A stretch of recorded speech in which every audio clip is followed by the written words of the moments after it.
పూజనీయమైన ప్రాణిగా మనల్ని ఉద్ధరించడానికి ఎవరు తిరుగుతున్నారు లోకంలో? అమ్మవారు తిరుగుతోంది అలాగా. వీడు ఏమీ చెయ్యడ్రా, పోనీ నాకు కనీసం గడ్డి పరక పెడితే చాలు వీడిని ఉద్ధరించేస్తాను అని తిరుగుతుంది ఆవిడ. అందుకే గోవు అని వదిలిపెట్టలేదు, గోమాత, అమ్మా గోవు రూపంలో ఉన్న అమ్మా అని పిలిచారు.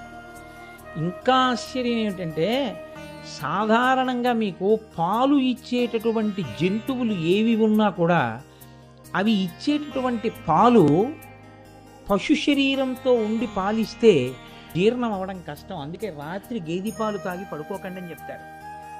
జీర్ణం అవ్వవు, ఒక పట్టాన తమోగుణాన్ని రజోగుణాన్ని కల్పిస్తాయి. కానీ సన్యాసి కూడా తాగవచ్చు అని నిర్ణయింపబడిన ఏకైక ఆహారం ఆవు పాలు. తల్లి లేని పసిపిల్లలకి పట్టి పెంచవలసి వస్తే ఆవు పాలే దిక్కు. సన్యాసి వరకు, జ్వరంతో ఉన్నవాడి దగ్గర నుంచి ఆరోగ్యవంతుడి వరకు అందరికీ తేలికగా జీర్ణమైపోగలిగినది, సమీకృతమైన ఆహారం ఉన్నది ఆవు పాలు ఒక్కటే లోకంలో. ఆ పాలల్లో ఉన్నన్ని ఆహార పదార్థాలు, దానిలో ఉన్నంత శక్తి మీకు ఇంకే ఏ ప్రాణి యొక్క పాలలోనూ కనపడవు.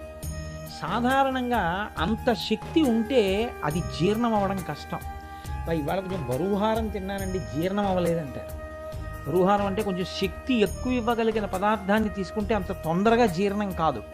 కానీ ఆవు పాలు ఎంత బలవర్ధకమో అంత తొందరగా జీర్ణం అవుతాయి, అంత సత్వగుణాన్ని ప్రకాశింపచేస్తాయి.